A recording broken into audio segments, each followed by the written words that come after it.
Il était minuit passé lorsque Hercule Poirot, assis dans son fauteuil préféré près de la cheminée de son appartement londonien, entendit le léger craquement du plancher. La pièce, éclairée par une lampe à abat-jour vert, baignait dans une atmosphère feutrée. Les murs, ornés de tableaux discrets, semblaient absorber le silence de la nuit. Poirot, vêtu d'une robe de chambre en soie impeccablement repassée, feuilletait un recueil de poèmes français, ses petites cellules grises en repos apparent. Un coup discret à la porte brisa cette quiétude. Hastings, son fidèle compagnon, entra, une enveloppe jaunie à la main. « Une lettre pour vous, Poirot, livrée à l'instant par un garçon essoufflé, » dit-il, intrigué. L'enveloppe portait une écriture tremblante, presque illisible, et un cachet de cire rouge fissuré. Poirot, ajustant son pince-nez, examina l'objet avec une curiosité contenue, ses doigts effleurant le papier comme s'il pouvait en deviner le contenu par le toucher. « Mon cher monsieur Poirot, je vous implore de venir à Blackwood Manor, dans le Devonshire. Une affaire des plus étranges menace ma vie et celle de ma famille. Je suis déjà mort une fois, et je crains de l'être à nouveau. Venez vite. Sir Reginald Ashford. » Ainsi se lisait le message, succinct mais chargé, d'une urgence palpable. Poirot fronça les sourcils, ses moustaches frémissant légèrement sous l'effet de la réflexion. Le lendemain matin, le brouillard enveloppait Londres comme une couverture de laine grise. Poirot, impeccablement vêtu d'un costume 3 pièces, anthracite et d'un pardessus, monta dans un taxi avec Hastings. La ville s'éveillait lentement, les cloches de Big Ben résonnant au loin. « Qu'en pensez-vous, mon ami ? Un homme qui dit être mort une fois, c'est absurde, non ?» demanda Hastings. Poirot, regardant par la fenêtre, répondit « L'absurde, Hastings, est souvent la porte d'entrée du mystère. » Le train pour le Devonshire quitta la gare de Paddington dans un sifflement strident.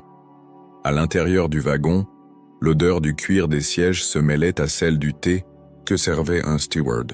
Poirot, un carnet à la main, notait déjà ses premières impressions. Les champs verdoyants défilaient sous un ciel bas, ponctués çà et là de moutons paresseux. Une tension subtile grandissait en lui, comme une mélodie inachevée. Blackwood Manor apparut enfin au détour d'une colline. Une imposante demeure de pierre grise flanquée de tourelles. Les fenêtres, hautes et étroites, semblaient observer les visiteurs avec méfiance. Un vent froid balayait les arbres dénudés du parc, leurs branches griffant l'air. Poirot descendit du taxi, son chapeau melon fermement en place, et murmura « Voici un lieu qui porte ses secrets comme une armure. » À l'intérieur, le hall d'entrée était un mélange d'opulence et de mélancolie. Un lustre de cristal pendait lourdement au plafond, projetant des ombres dansantes sur les murs tapissés de portraits d'ancêtres austères. Une domestique, une femme frêle aux yeux baissés, les guida vers le salon. Sir Reginald Ashford les y attendait, un homme aux traits tirés, vêtu d'un costume élimé comme si le temps l'avait usé plus vite que ses vêtements. « Monsieur Poirot, merci d'être venu, » dit Sir Reginald d'une voix rauque. Il désigna un fauteuil près d'une cheminée où crépitait un feu timide. « Il y a 10 ans, j'ai été enterré vivant par erreur.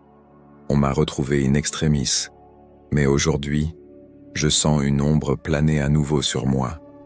Quelqu'un veut ma mort, une seconde fois. » Poirot, croisant les mains sur son ventre, l'écouta sans l'interrompre, ses yeux brillants d'une lueur analytique. La nuit tombait sur Blackwood Manor, drapant la maison d'un voile sombre. Hastings, impressionné par l'histoire, murmura à Poirot, enterré vivant, « Quelle horreur !» Le détective, immobile, répondit doucement, « Oui, Hastings, mais ce qui m'intéresse, ce n'est pas qu'il ait été enterré une fois, c'est pourquoi quelqu'un veut recommencer. » Ainsi débutait une enquête qui promettait de défier l'ordre et la méthode chère à Hercule Poirot. Le lendemain matin, une lumière pâle perçait à travers les rideaux épais du salon de Blackwood Manor. Hercule Poirot, déjà levé et impeccablement vêtu, observait les lieux avec une précision chirurgicale. La pièce, meublée de fauteuils en velours usé et d'une table en acajou massif, semblait figée dans le temps. Une odeur de cire et de bois humide flottait dans l'air, accentuée par le craquement intermittent des bûches dans la cheminée. Sir Reginald entra, les épaules voûtées, un plateau de thé tremblant entre ses mains. « Je n'ai pas dormi, monsieur Poirot. Chaque bruit dans cette maison me glace le sang, avoua-t-il. Poirot, acceptant une tasse avec un hochement de tête courtois, répondit « La peur, Sir Reginald, est une lanterne qui éclaire les coins sombres. Dites-moi, tout ce que vous savez sur cet enterrement prématuré. » Hastings, assis près de la fenêtre, prenait des notes avec empressement. « C'était il y a 10 ans, » commença Sir Reginald, les yeux fixés sur les flammes. « J'avais eu une crise, un malaise soudain. Les médecins m'ont cru mort. On m'a mis en bière, et ce n'est que par miracle qu'un fossoyeur a entendu mes cris alors qu'on descendait le cercueil. » Sa voix trembla et il ajouta « Mais récemment, des lettres anonymes sont arrivées. Elles disent que je n'ai pas mérité de revenir. » Poirot fronça les sourcils, ses moustaches parfaitement symétriques frémissant légèrement. Un silence pesant s'installa, rompu par l'entrée soudaine de Lady Margaret Ashford, l'épouse de Sir Reginald. Grande et élancée, elle portait une robe de soie noire qui accentuait son teint pâle. Ses yeux, d'un gris perçant, se posèrent sur Poirot avec une méfiance mal dissimulée. « Mon mari vous a-t-il parlé de ses délires ?» demanda-t-elle d'un ton sec. Poirot inclina la tête et répondit « Madame, je ne traite pas les délires, mais les faits. Et les faits, eux, ne mentent jamais. » Hastings, intrigué par l'attitude froide de Lady Margaret, murmura à Poirot « Elle ne semble guère inquiète pour son mari. » Le détective, observant la femme s'éloigner vers une porte latérale, rétorqua « Précisément, Hastings, l'indifférence est parfois une façade ou un indice. » Il se leva et s'approcha d'une vitrine contenant des bibelots anciens, ses doigts effleurant une statuette de bronze représentant un corbeau. L'après-midi apporta une pluie fine qui tambourinait sur les vitres de Blackwood Manor. Poirot demanda à visiter le caveau familial, lieu de l'incident d'il y a 10 ans. Accompagné de Sir Reginald et d'un jardinier taciturne nommé Thomas, il descendit un escalier de pierre glissant menant à une crypte souterraine. L'air y était froid et chargé d'une odeur de terre humide, les murs suintant d'une mousse verdâtre. Le caveau, éclairé par une lanterne vacillante, révélait une rangée de tombes ornées de plaques gravées. Sir Reginald désigna un cercueil de bois sombre fendillé sur le côté. « C'est là-dedans qu'on m'a enfermé, » murmura-t-il. Poirot s'agenouilla, examinant les traces d'ongles à l'intérieur du couvercle, vestige d'une lutte désespérée. « Intéressant, » dit-il, ses yeux brillant d'une lueur calculatrice. « Très intéressant. » De retour dans le salon, Poirot interrogea Thomas, le jardinier, un homme aux mains calleuses et au regard fuyant. « J'étais là ce jour-là, » admit-il à contre-cœur. « J'ai entendu les cris, mais j'ai cru à un fantôme. C'est pas naturel, un mort qui revient. » Poirot, tapotant son carnet avec son stylo, demanda « Et qui d'autre était présent, mon ami ?» Thomas haussa les épaules, marmonnant quelque chose sur Lady Margaret et un médecin du village. La nuit enveloppa à nouveau Blackwood Manor, le vent hurlant à travers les cheminées comme une plainte lugubre. Poirot, assis près du feu, réfléchissait, un puzzle prenant forme dans son esprit méthodique. Hastings, somnolent dans un fauteuil, sursauta lorsqu'un cri perçant déchira le silence. « Mon Dieu, qu'est-ce que c'était » s'exclama-t-il. Poirot, calme, se leva et dit « Allons voir, Hastings. Les ombres commencent à parler. » Le cri résonnait encore dans les couloirs de Blackwood Manor lorsque Poirot et Hastings se précipitèrent vers l'escalier principal. La maison, plongée dans une pénombre épaisse, semblait vibrer d'une vie propre. Les flammes des chandelles vacillaient dans leurs bougeoirs, projetant des ombres mouvantes sur les murs de pierre. Poirot, une main sur sa canne, avançait avec une détermination calme, ses yeux scrutant chaque détail.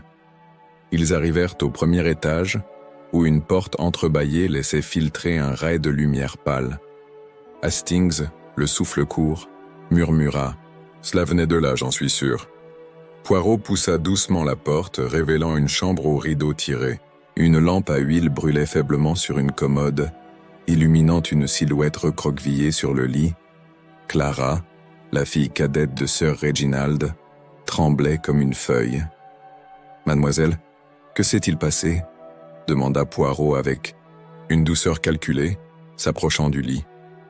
Clara, une jeune femme frêle aux cheveux blonds désordonnés, leva des yeux rougis par les larmes. « J'ai vu quelque chose à la fenêtre, » balbutia-t-elle. « Une ombre, un visage. Il me regardait. » Hastings, jetant un coup d'œil dehors, ne vit que la pluie battante et les branches agitées par le vent. Poirot examina la fenêtre avec soin. Le loquet était intact, mais une légère trace de boue maculait le rebord extérieur. « Intéressant, » murmura-t-il, frottant la substance entre ses doigts. « Ce n'est pas un fantôme, Hastings, mais un visiteur bien réel. » Clara, encore secouée, ajouta « Cela fait des nuits que je sens une présence. Je crois qu'on veut nous chasser. » Ou pire. Sir Reginald apparut à la porte, alerté par le tumulte suivi de Lady Margaret, dont le visage restait impassible. « Clara, cesse ces sottises, » dit-elle d'un ton tranchant. « Ce n'est qu'un cauchemar. » Poirot, se tournant vers elle, répliqua « Madame, un cauchemar ne laisse pas de boue sur une fenêtre à 10 pieds du sol. » Lady Margaret pinça les lèvres, mais ne répondit rien. De retour au rez-de-chaussée, Poirot réunit la famille dans le salon. Les flammes, dans la cheminée, projetaient une lueur rougeâtre sur leurs visages tendus. Sir Reginald triturait nerveusement sa montre de gousset, Clara serrait un mouchoir, et Lady Margaret, assise droite comme une statue, fixait un point invisible. « Quelqu'un dans cette maison sait plus qu'il ne le dit », déclara Poirot, sa voix résonnant avec une autorité calme. Hastings, mal à l'aise, tenta de détendre l'atmosphère. Peut-être un rôdeur, un voleur attiré par la richesse de Blackwood? Poirot secoua la tête. « Non, Hastings. Un voleur prend et s'en va. Ici, on observe, on menace. C'est personnel. » Il sortit de sa poche un petit carnet et commença à dessiner un schéma, reliant les événements. L'enterrement, les lettres anonymes, l'ombre à la fenêtre. La domestique, entrée pour apporter du thé, sursauta en entendant un bruit sourd venant de l'extérieur. « Les écuries », murmura-t-elle, les mains crispées sur son tablier. Poirot, sans hésiter, ordonna « Allons-y, vite !» La pluie avait redoublé d'intensité, trempant leurs vêtements alors qu'ils traversèrent la cour. Les écuries, un bâtiment de bois délabré, exhalait une odeur de foin humide et de chevaux nerveux. À l'intérieur, une lanterne renversée gisait au sol, son huile formant une flaque luisante. Thomas, le jardinier, se tenait près d'un cheval agité, un marteau à la main. « J'ai entendu du bruit, je suis venu voir », dit-il, le regard fuyant. Poirot s'approcha d'une stalle vide et ramassa un bout de tissu noir déchiré. « Quelqu'un était ici », conclut-il, tenant l'étoffe sous la lumière. Et ce quelqu'un n'aime pas être vu. La pluie continuait de marteler les toits de Blackwood Manor alors que Poirot, Hastings et Thomas revenaient des écuries. Le bout de tissu noir soigneusement plié dans un mouchoir par le détective, ses pas résonnant sur les dalles mouillées. De la cour, ses yeux scrutant l'obscurité comme s'il pouvait y déceler une silhouette fugitive, tandis que Hastings, trempé jusqu'aux os, marmonnait quelque chose sur le froid et l'absurdité de courir sous une telle averse.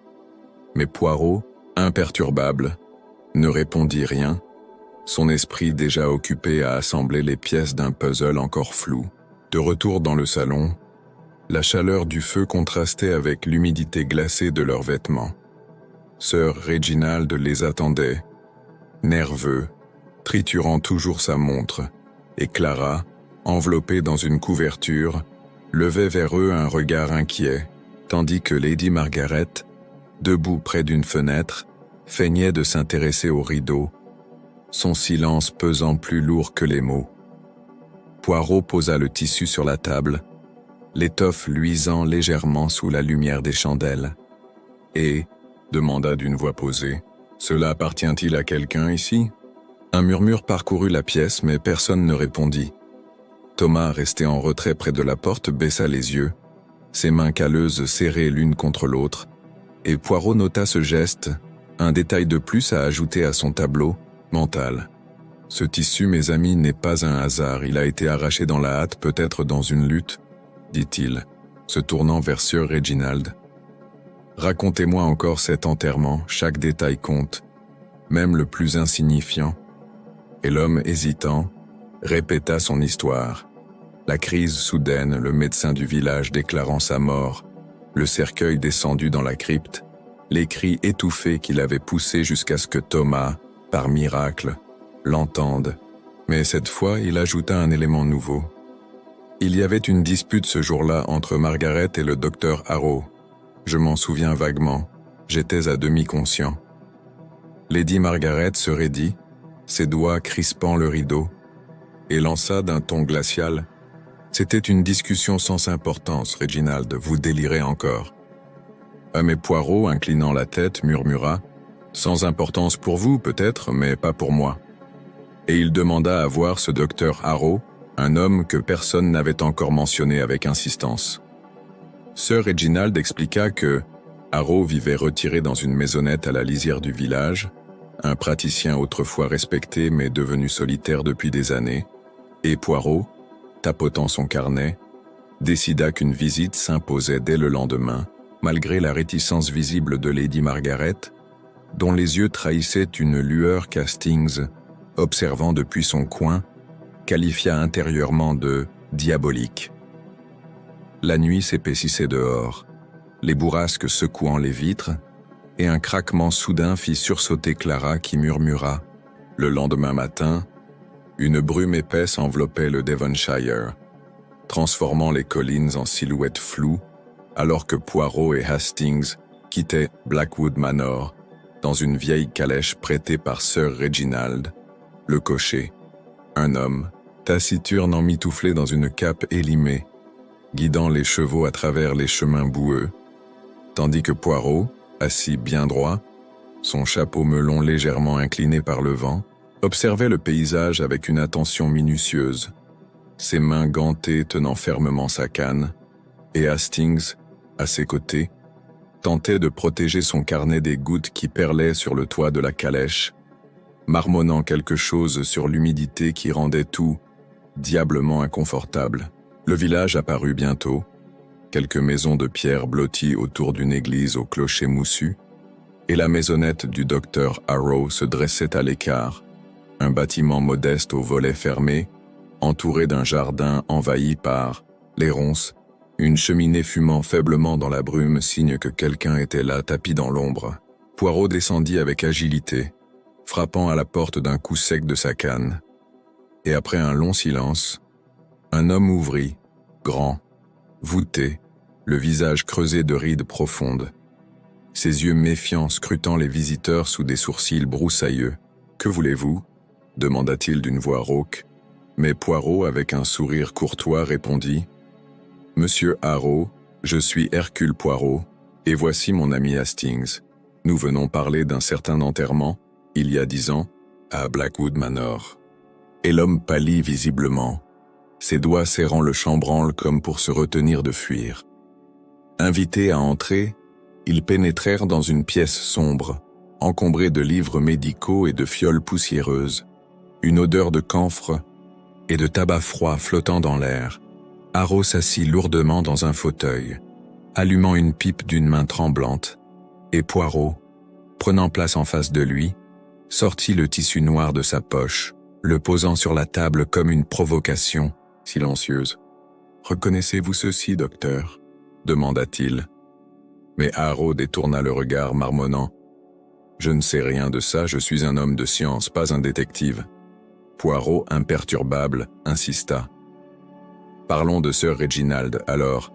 Un homme que vous avez déclaré mort, un diagnostic bien natif, ne trouvez-vous pas? Et Harrow, après un silence pesant, avoua. Ce jour-là, j'étais troublé. Lady Margaret m'avait pressé. Elle disait qu'il n'y avait plus d'espoir. Et j'ai cru qu'il était parti?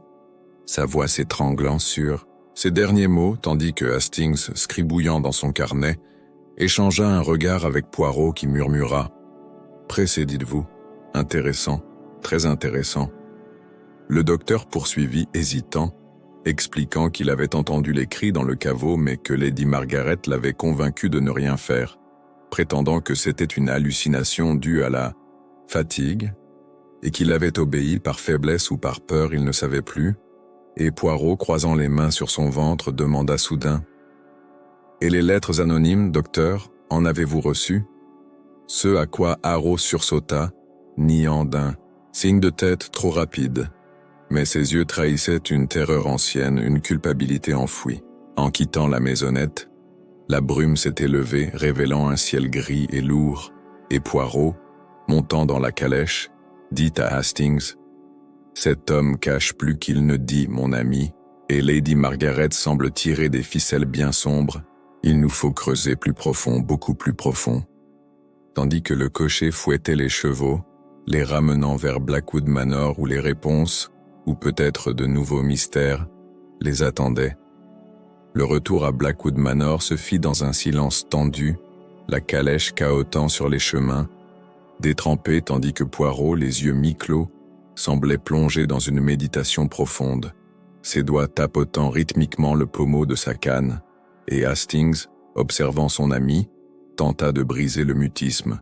« Vous pensez que Lady Margaret a orchestré tout cela, n'est-ce pas ?»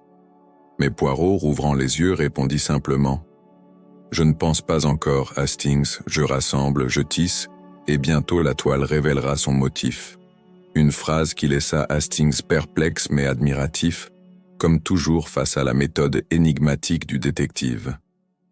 À leur arrivée, la maison se dressait dans la lumière déclinante de l'après-midi, ses tourelles comme des sentinelles muettes, et Sir Reginald les accueillit dans le hall, son visage marqué par une anxiété croissante. « Avez-vous vu, Harrow ? Que dit-il » demanda-t-il. Mais avant que Poirot ne puisse répondre, Lady Margaret descendit l'escalier, sa robe noire bruissant comme un murmure funèbre, et lança, d'un ton sec, « Reginald cesse de harceler nos invités avec tes obsessions. » Une remarque qui fit tressaillir son mari mais n'ébranla pas Poirot, qui, avec un sourire poli, dit « Madame, j'aimerais m'entretenir avec vous, en privé, si vous le permettez. » La confrontation eut lieu dans une petite bibliothèque, une pièce étroite aux étagères croulant sous des volumes reliés de cuir, une lampe à huile jetant des ombres sur le visage de Lady Margaret, qui s'assit, avec une raideur calculée, croisant les mains sur ses genoux, et Poirot, debout près d'une fenêtre donnant sur le parc noyé de brume, commença.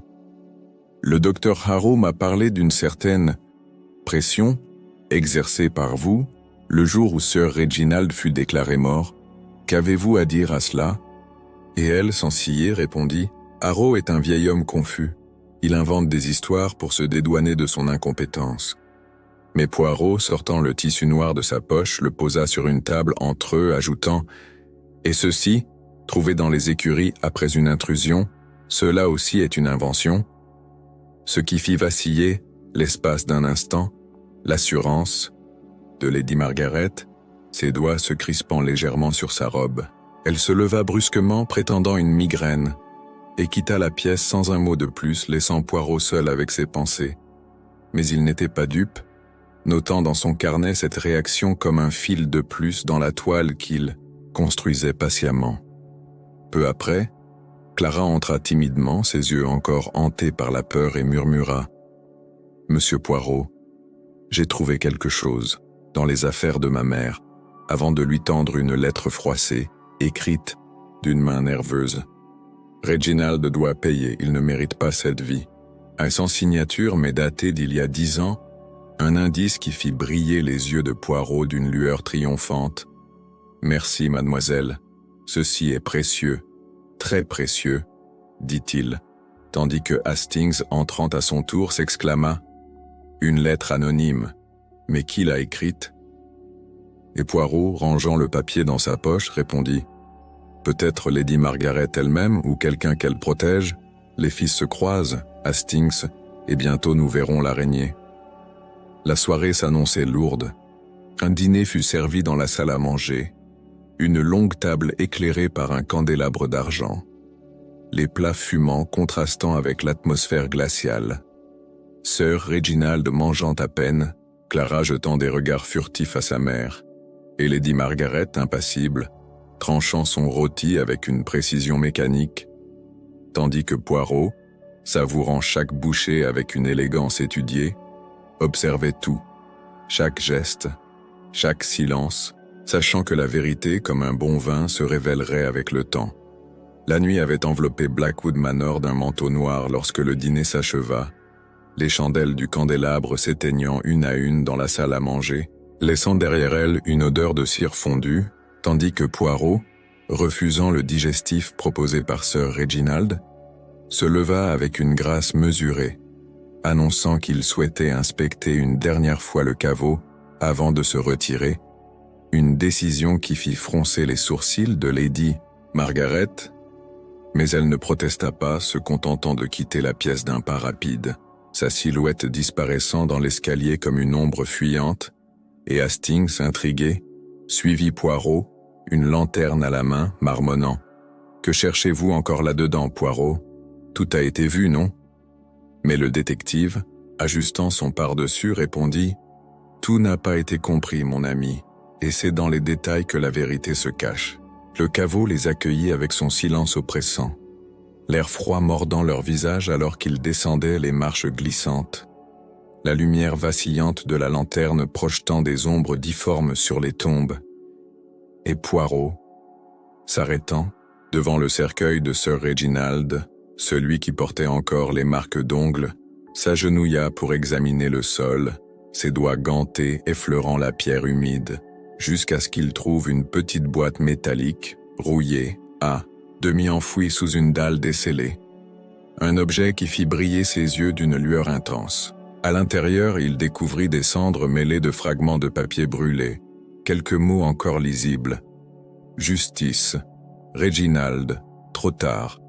Et Hastings, penché par-dessus son épaule, s'exclama « Mon Dieu, quelqu'un a voulu détruire une preuve », tandis que Poirot, rangeant la boîte dans sa poche, murmura « Oui, mais pas assez vite, Hastings, pas assez vite. » De retour dans le salon, il convoqua la famille. Sir Reginald, Clara et Lady Margaret se tenant devant lui comme des accusés, la tension palpable dans l'air, et Poirot, brandissant la boîte, déclara « Ceci a été trouvé près de votre cercueil, Sir Reginald, une tentative maladroite d'effacer un secret qui parmi vous sait ce que ces cendres racontent. » Mais un silence lourd répondit, brisé seulement par le craquement du feu dans la cheminée, jusqu'à ce que Clara, tremblante, murmure « Maman brûlait souvent des lettres dans sa chambre. Il y a des années. Je l'ai vue. » Une accusation qui fit blêmir Lady Margaret qui rétorqua « Mensonge d'une enfant hystérique. » Mais Poirot, croisant les bras, poursuivit « Hystérique ou non, mademoiselle Clara dit vrai, car cette boîte porte des traces d'un parfum, même que celui que vous portez, madame, un détail que même le feu ne peut cacher. » Lady Margaret vacilla, ses mains cherchant appui sur une chaise, tandis que Sir Reginald abasourdi bredouilla « Margaret, qu'as-tu fait ?» Et Poirot, impassible, continua « Il y a 10 ans, quelqu'un a voulu votre mort, Sir Reginald. Et cette personne a cru réussir, mais votre retour a tout bouleversé, n'est-ce pas ?» Ces mots résonnant comme un couperet dans la pièce silencieuse. Thomas, entré discrètement pour raviver le feu, sursauta en entendant cela, laissant tomber une bûche, et Poirot, se tournant vers lui, demanda « Et vous, mon ami, qu'avez-vous vu ce jour-là, dans le caveau? Que vous n'osez dire ?»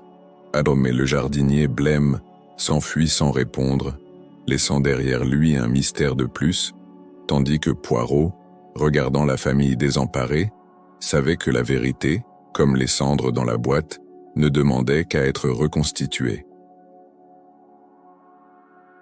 La fuite précipitée de Thomas laissa un vide dans le salon de Blackwood Manor. Le bruit de ses pas lourds s'évanouissant dans la nuit tandis que Poirot, immobile près de la cheminée, fixait la porte par où le jardinier avait disparu, ses moustaches frémissant légèrement sous l'effet d'une pensée soudaine, et Hastings, encore sous le choc de la scène, s'exclama « Il s'est enfui comme un coupable, Poirot, il doit savoir quelque chose. » Ce à quoi le détective répondit calmement « Oui, Hastings, mais la fuite n'est pas toujours une preuve de culpabilité, parfois c'est la peur qui pousse un homme à courir. » Une réflexion qui laissa son ami perplexe alors que Sir Reginald, effondré dans un fauteuil, murmurait « Thomas était là, il m'a sauvé, pourquoi fuir maintenant ?»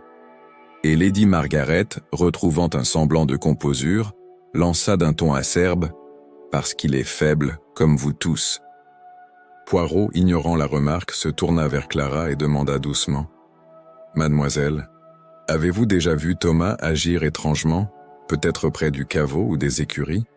Et la jeune femme hésitante répondit « Il y allait, souvent la nuit avec une lanterne. Je pensais qu'il vérifiait les chevaux, mais il revenait toujours nerveux. » Un détail qui fit briller les yeux de Poirot, qui décida sur le champ de poursuivre le fuyard, saisissant sa canne et ordonnant à Hastings « Vite, mon ami, il ne peut être loin. » La cour était plongée dans l'obscurité. La pluie, ayant cessé, laissant place à un vent mordant qui agitait les branches dénudées, et les deux hommes, guidés par la faible lueur de la lanterne, suivirent les empreintes boueuses de Thomas menant aux écuries, où les chevaux s'agitaient dans leur stalles, leur hennissement troublant le silence, et Poirot, entrant le premier, remarqua une trappe dans le sol, à peine visible sous une couche de paille, qu'il ouvrit avec précaution, révélant un escalier étroit descendant dans les ténèbres. Un passage secret, Hastings. Voilà qui explique bien des choses, dit-il, descendant avec une agilité surprenante pour son âge, tandis que Hastings, plus hésitant, le suivit, la lanterne tremblant dans sa main, et ils débouchèrent, dans une cave humide, les murs suintant d'eau, l'air chargé d'une odeur de terre et de moisissure, où des caisses poussiéreuses s'entassèrent dans un coin, certaines éventrées, laissant entrevoir des bouteilles vides et des outils rouillés. Le salon de Blackwood Manor vibrait d'une tension presque palpable, après les mots cinglants de Lady Margaret, son rire amer résonnant encore dans l'air, tandis que Sir Reginald, effondré dans son fauteuil, fixait sa femme comme s'il la voyait pour la première fois, ses mains tremblantes lâchant sa montre qui tomba sur le tapis avec un bruit sourd, et Clara, les yeux remplis de larmes, murmura « Maman, comment as-tu pu ?» Mais Lady Margaret, droite et inflexible, rétorqua « Parce que personne ne m'a laissé d'autre choix, toi moins que quiconque, Reginald. » À une accusation qui fit frémir l'assemblée, tandis que Poirot, au centre de la pièce, observait la scène avec une satisfaction discrète, ses petites cellules grises alignant chaque mot comme une pièce d'un échiquier, et il reprit la parole, sa voix calme tranchant le chaos. « Madame, vous avez voulu la liberté, mais votre plan a échoué il y a 10 ans, et pourtant, les lettres anonymes, l'ombre à la fenêtre, le tissu dans les écuries, tout cela suggère une nouvelle tentative. Pourquoi recommencer maintenant ?» Lady Margaret croisa les bras, un sourire froid aux lèvres. « Vous êtes malin, monsieur Poirot, mais vous vous trompez, je n'ai rien fait récemment, peut-être quelqu'un d'autre. » Veux finir ce que j'ai commencé. Une réponse énigmatique qui fit sursauter Hastings, qui s'exclama « Quoi, un complice ou un imitateur ?» Et Poirot, tapotant son carnet, murmura « Précisément, Hastings, la toile a plus d'une araignée, et nous devons les trouver toutes. » À cet instant, un bruit de verre brisé retentit depuis l'étage, suivi d'un cri aigu, et tous se figèrent, Clara bondissant sur ses pieds, c'est ma chambre. Tandis que Poirot, saisissant sa canne, ordonna « Vite, en haut !» Et ils se précipitèrent dans l'escalier. les marches grinçant sous leurs pas, jusqu'à la chambre de Clara, où la fenêtre était grande ouverte, les rideaux déchirés, flottant dans le vent et sur le sol, une pierre entourée d'un papier froissé, que Poirot ramassa avec précaution, dépliant une note écrite d'une main hâtive. La seconde fois sera la bonne, Ashford. Une menace claire qui fit blêmir Sir Reginald, tandis que Lady Margaret, restée en arrière, murmura « Ce n'est pas moi, je le jure ». Une déclaration que Poirot accueillit avec un hochement de tête sceptique, disant « Peut-être, madame, mais quelqu'un ici joue un jeu dangereux, et je compte bien le démasquer. » Hastings, regardant par la fenêtre, pointa du doigt une silhouette sombre qui s'enfuyait à travers le parc, disparaissant dans la brume, et Poirot, sans perdre une seconde, ordonna « Hastings, avec moi, nous devons l'intercepter. » Et laissant la famille dans un chaos de peur et de suspicion, tandis qu'ils dévalèrent l'escalier et s'élancèrent dehors, la nuit froide les enveloppant comme un linceul, leurs pas claquant sur l'herbe mouillée, et Poirot, malgré son âge, avançait avec une détermination féroce, ses yeux scrutant l'obscurité à la recherche de l'ombre fugitive. La poursuite les mena jusqu'à un bosquet d'arbres tordus, où la silhouette s'était évanouie. Mais Poirot, s'arrêtant pour reprendre son souffle, ramassa une chaussure abandonnée dans la fuite, une botte usée tachée de boue, et murmura « Notre homme est pressé, Hastings, et pressé, il commet des erreurs, cette botte nous parlera. » Tandis que le vent portait au loin un écho de pas. Signe que le mystère, loin d'être résolu, venait de s'épaissir d'une nouvelle couche d'intrigue. La brume s'épaississait autour du bosquet, alors que Poirot, tenant la botte boueuse à la lumière vacillante de la lanterne de Hastings, examinait chaque détail, ses doigts gantés suivant les contours usés du cuir, notant une entaille distinctive sur la semelle, et Hastings, haletant après la course, demanda « Pensez-vous que c'est Thomas, Poirot ? Il a déjà fui une fois. » Mais le détective, secouant la tête, répondit « Thomas est terrifié, Hastings, mais cet homme court avec audace, et cette botte, elle parlera bientôt. Patience. » Et ils rebroussèrent chemin vers Blackwood Manor, la maison se dressant dans la nuit comme une sentinelle lugubre, ses fenêtres luisant faiblement sous la lune voilée, tandis que Poirot, serrant la botte contre lui, réfléchissait à voix haute. « Quelqu'un veut la mort de Sir Reginald, mais pas seulement. Il veut aussi notre peur, et ça, mon ami, c'est une erreur. » À leur retour, le salon était plongé dans un chaos contenu, Sir Reginald arpentant la pièce comme un animal en cage, Clara serrant un châle autour de ses épaules, ses yeux rougis fixant le sol, et Lady Margaret, assise près de la cheminée, feignant une indifférence que son regard nerveux trahissait, et Poirot, posant la botte sur la table avec un geste théâtral, déclara « Voici le pied de notre ombre, mes amis, une botte abandonnée dans la fuite. Qui parmi vous reconnaît ceci ?» Un silence tendu s'installa, rompu par Sir Reginald qui murmura « On dirait celle que portent les domestiques. Thomas en a une paire. » Une observation qui fit sursauter Clara. « Mais Thomas est si fidèle, il ne ferait pas ça. » Poirot, croisant les mains derrière le dos, poursuivit. « Fidèle ? Ou non, nous devons le trouver, où est-il maintenant ?» Et Lady Margaret, avec un sourire narquois, répondit « Probablement terré dans un coin, comme toujours.